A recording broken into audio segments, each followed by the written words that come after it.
এ সাজিদ, বাইরে কে আছে একটু ডাক দাও তো। বাইরে দুইজন আছে, একজনকে ডাক দিব স্যার। না না, দুইজনকে ডাকো। স্যার আপনারা আসেন।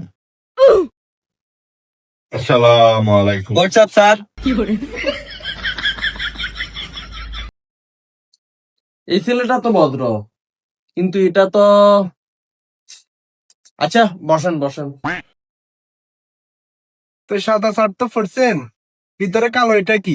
আর ফর্মাল ফ্যান না পড়ি, এটা কি ফ্যান পড়ছেন? এটা হচ্ছে কালো শার্ট আর এটা হচ্ছে ব্যাগি প্যান্ট। তো ইন্টারভিউতে তো এগুলো পরে আসে না।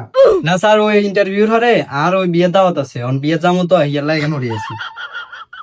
চাকরি থেকে কি আপনার বিয়ের দাওয়াত বেশি ইম্পর্টেন্ট হয়ে গেল? স্যার এত তো মনে আঙ্গুলো খাইলে। ওরে স্যার আনের বা ওরে ভাই আনের বিজ্ঞান বাদ হোলাইয়ার দেখছেন নি? হোলাইয়া কি ভদ্র ভাবে আইছে, ফর্মাল শার্ট ফর্মাল ফ্যান হড়িয়ে আইছে। না না স্যার, ইয়া ফর্মাল ফ্যান না তো, ইয়া মোবাইল ফ্যান। আরাব বাইলো দিছে। আচ্ছা স্যার, এগুলা বাদ, ইন্টারভিউ শুরু করেন। ওকে, শুরু করো। আচ্ছা তোমার নাম বলো। ও আমার নাম হইছে মোহাম্মদ নজরুল ইসলাম নোবেল। এর তোর নাম কি রে? আর নাম তার না অন্তর, ওরফে কাড়া অন্তর। স্যার এতে তো ব্যাগ কিনে দি সমস্যা। স্যার স্যার আইন গিয়ে প্রশ্ন বলি। তুমি এখন বসো, পরে দিয়ে আসিও।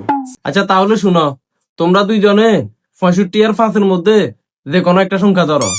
তাহলে স্যার আমি 5 ধরলাম। কি এর হাঁস ওটা? ওটা এ স্যার হাঁসুটি হাঁসুটি। তাহলে যে হাসিটির নাম তাও আছে।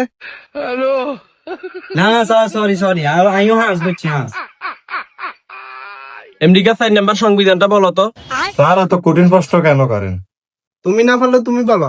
স্যার আপনি আজাগাত বইসান, আপনি যে প্রশ্ন করছেন আপনি হারেননি। দে তুই আর জায়গাতায় আয়, তোর জায়গাতায় ইয়ের দে, তুই আরে প্রশ্ন কর। আমেরিকাতে যে গুরুর সংবিধান আছে, সংবিধানটা বল।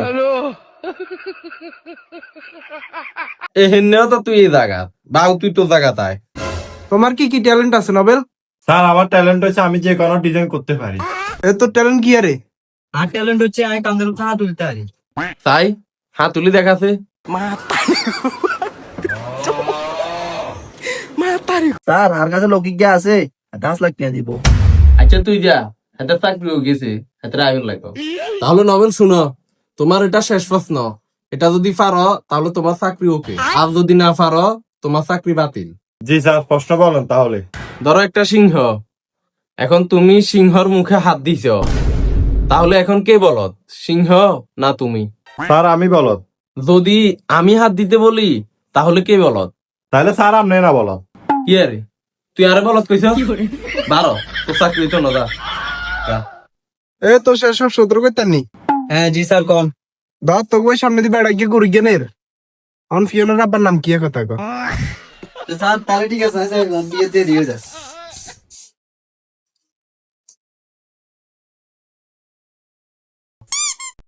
ও এতে নি। আচ্ছা ঠিক আছে, তোমার চাকরি ওকে, কালকে 8টা থেকে জয়েন করিও। আর টাকাটা ক্যাশে দিও। তো এভাবে টাকার কাছে হাজারো যোগ্যতা হারিয়ে যায়। এরকম কিছু মানুষের কারণে আজ যোগ্য মানুষেরা বেকার।